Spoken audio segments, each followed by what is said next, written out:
All right, here are the assemblies that we machined. And right now we have a little over 230 pounds on it. And I'm gonna take this up a little bit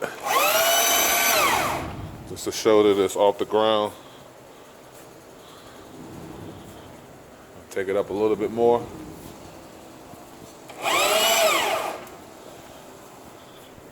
Fully supported. I'm gonna kick it to sway. Fully supported by the assembly. And again, this is the assembly we swedge using the machine swedger. And this is roughly about 230 pounds, give or take. I'm gonna do another video showing the tear weight. And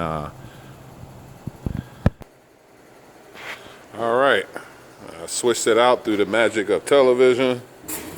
And I have this one swinging freely.